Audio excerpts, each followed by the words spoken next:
the band and also my politics. Thank you very much. You may be sitting there, Ed. The appropriate thing is pray be seated. Toastmaster Hannah, Mr. President, officers and members of this club. Before I commence my contribution, I want to point something out to you that I think is important. And it's a follow-on to what Cyprian was speaking about tonight relative to Bahama. I've been listening to the talk shows over the past couple of days. Yeah. And the amount of hot air that I hear emanating from our people's minds and their mouths is just incredible. I just thought that I would just add to the equation that Atlantis underwent Chapter 11 bankruptcy protection in early 2012. And did I know it? Only to merge with a new managing partner and to continue operations. So that this is nothing new for the Bahamas. Yes. We've been on that road before and we emerged victoriously. Exactly. Let the word go forward to our brothers and sisters who have a very dim view and vision of the Bahamas. Nobody knows what Chapter 11 is. To your executive team and members of this esteemed organization, a very pleasant good evening, and I thank you for the opportunity to engage the esteemed members on any number of topical issues of national import. Let me begin by saying that I address you tonight with very fond memories and a strong sense of nostalgia. Firstly, a short bit of history. As was mentioned earlier, I'm one of the founding members of Club 1600 that was introduced to the Bahamas by diplomat Ernest D. Strawn in 1969. I recall among the founding members was Alfred Maycock, Peter Drudge, Enoch Pedro Roberts, Richard Demerit, Justice Neville Adley, Michael Smith, Edward, His Highness Pope Edward I, Charles Davis, Bismarck Coakley, to name a few.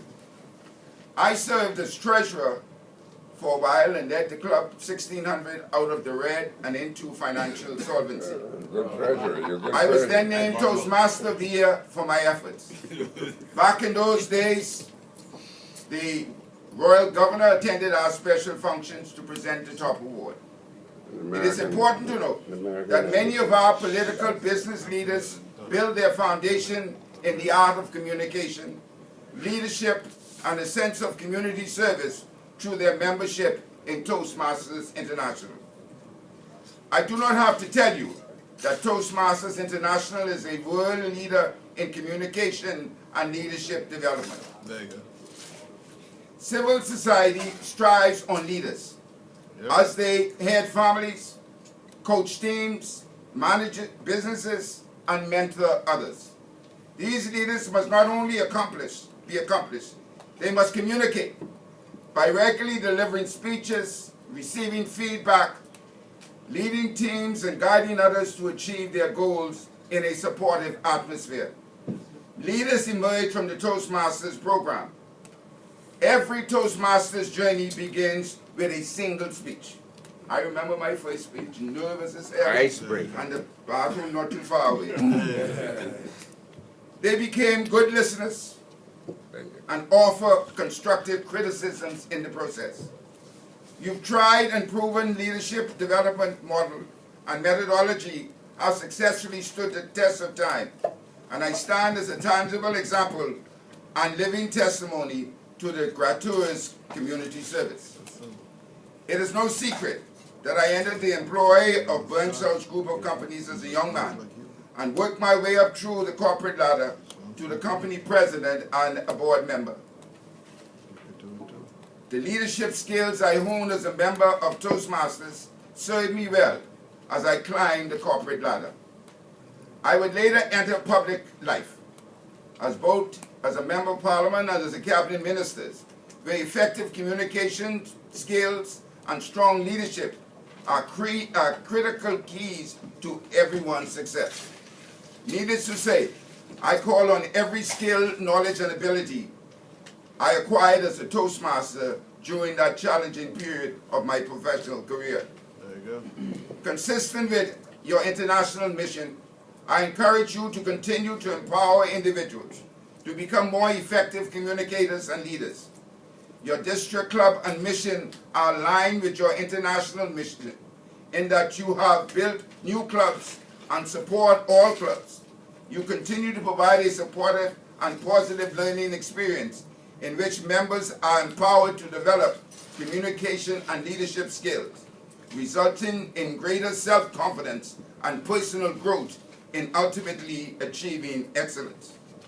I note with pride that a recurring theme is in your vision, values, and mission statements and proposition is excellence. I repeat, excellence. Yeah. So as you vigorously promote and inculcate the values of integrity, respect, and service, your organizational culture is driven by excellence.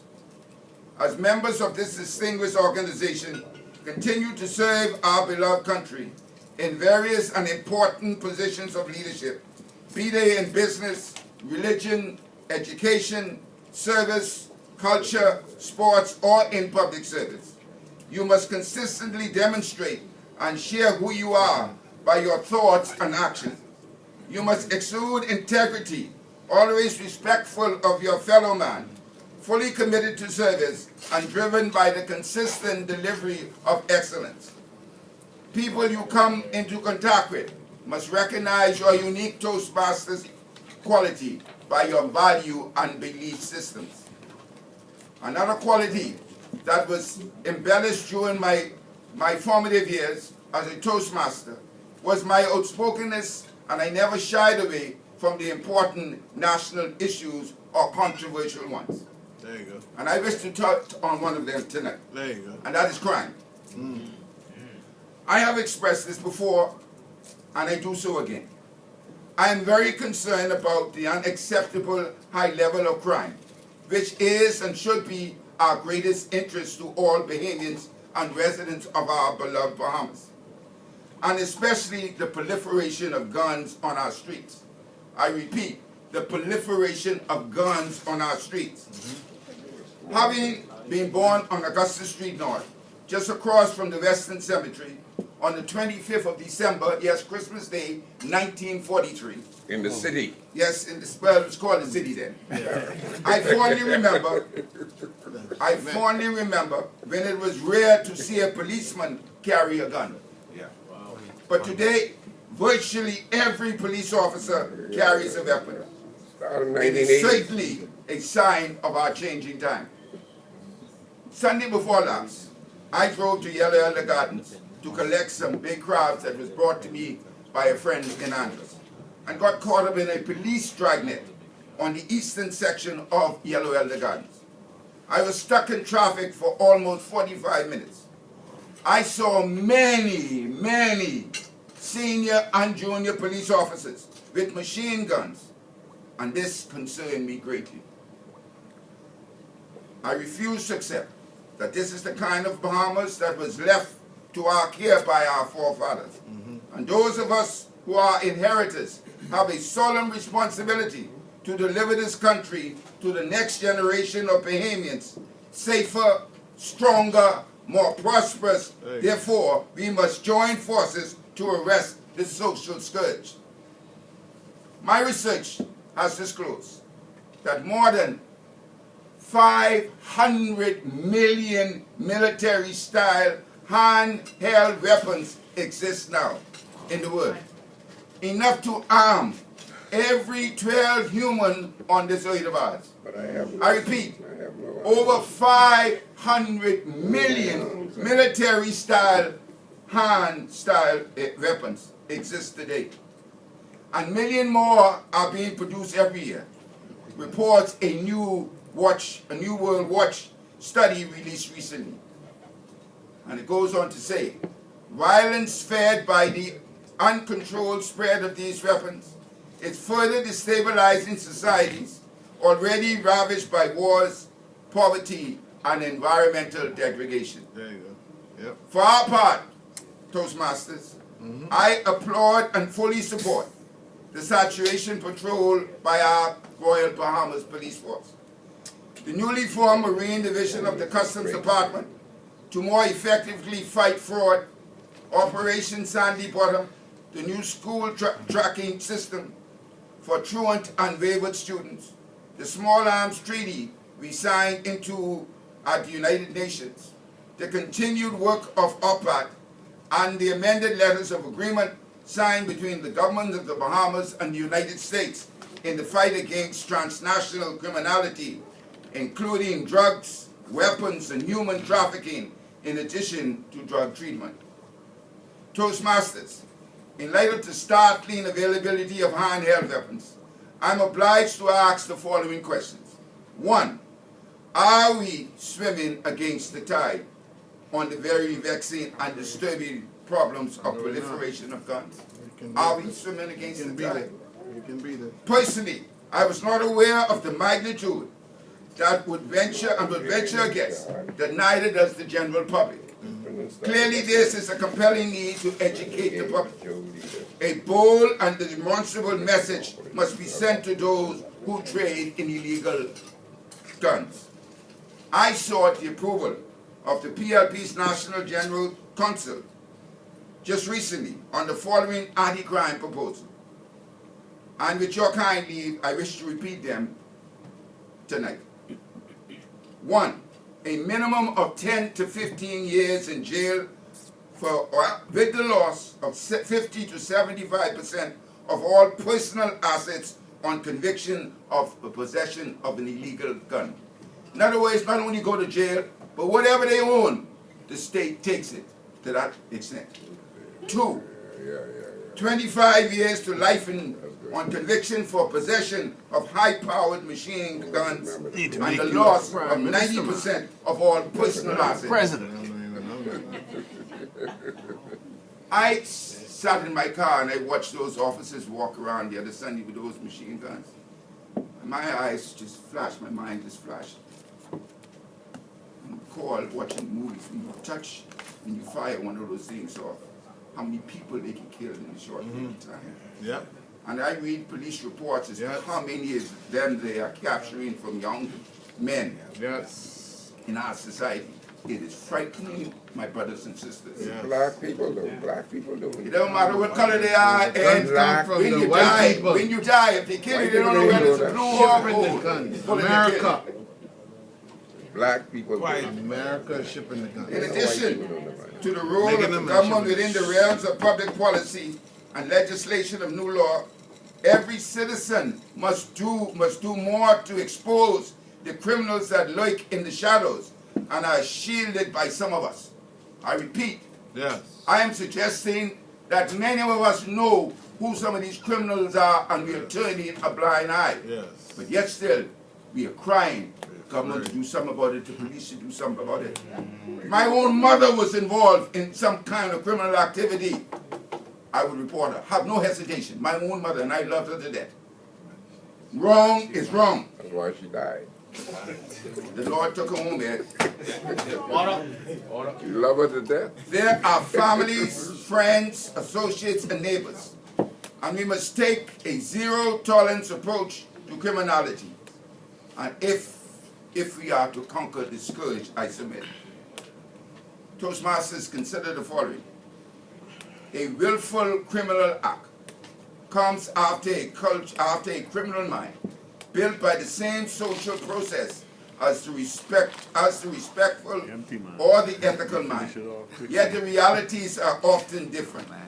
In his book, Naive Agenda, local writer Patrick Rami, who I believe one time was a former Toastmaster, summed up the paths of destruction taken by criminals and its harrowing impact on Bahamian society. And I quote from this book. Listen to this carefully if you haven't heard it before. He says, the children of the so-called peaceful revolution have taken up arms and are spreading terror evenly across the socio-political spectrum, with daily reports of machine gun attacks, rapes, and other violent episodes, leaving the Bahamian society confused, frustrated, and frightened. And that is true, ladies and gentlemen. Yeah. Are we tired of it? Yeah, be born of the Are we red tired lock. of it? Be born of the red lock. Do it God's way. Born in red lock. At some point, our brothers and sisters, friends and neighbors took a wrong turn in their life's journey, I know. only to come into You might be conflict with guilty the of law. that, but- And this is why a program Sorry, such as Urban Renewal is so important. I believe that the social reengineering, in addition to a national culture of intolerance, would go a long way in breaking the back of crime. Just want to touch on national development before I conclude. Many of us in this room have been critical of the way the country is being developed. And we are calling for a national development plan with specific economic, educational, and sociological markers to measure our rate and quality of development. Isn't that right, Brother Bo? Yes. The government is now developing a plan, and I implore you leaders to become a part of the consultative process and to let your voices be heard loud and clear. They were heard, but you ain't doing nothing about it. You're not doing anything. Order. Order. Order. Toastmasters, He's just making strange noises from the yes, back. that's typical Ed Carey. From the rear. From the rear. I close by saying that it is refreshing for old-timers such as me to speak with the younger generation of the club. The presentation of different perspectives and the exchange of ideas augurs well for the development of our members as Toastmasters fulfill its mandate of building effective leaders through the art of thinking, analyzing, and communication. I wish your new president, Carlos Palacios, every success There you go. in the time ahead. There you go. I remember when his dear mum was born. And then you had Not him. as outstanding hilltoppers. That's how far back I go. You In live other in the words, I city. knew of this young man before he even knew of himself. Yeah. She His lives in dad the is city. legendary and hails from the salt capital of the Bahamas in Agua. I know well his wife, the Hyler family, her dad, her grandfather, and mother. What? Yes, I do. President Carlos, you have prepared well for your journey. I ask for God's blessing on your tenure. Thank you for your kind invitation, and good evening to you.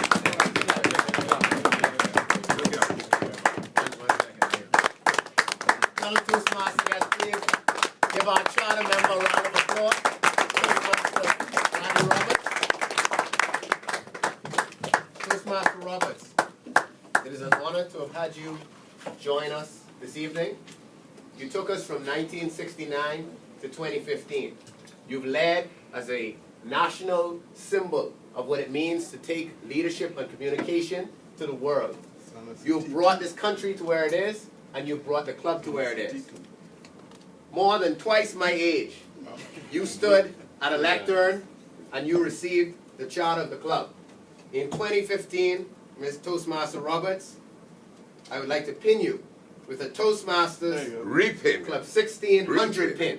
Yes. A Toastmasters Club 1600. I need one of those too. Make it pin tonight. So, You know, 1600. Repayment. Toastmaster Roberts, you were one of the original faces of the team. And we welcome you back to join the halls of Club 1600 as one of our charter members. And we look forward to you joining us at Government House on the 16th as we honor you and those others who helped to charter where we are. We thank you for your wise words, your kind message, and we encourage you to continue to lead our nation. Thank you very much. Very sure we'll be calling you. Fellow Toastmasters, I believe I still have my golden Toastmaster pin. I'd have to look it up. Bring it. Yes. Well, you can still believe, but you ain't bringing it.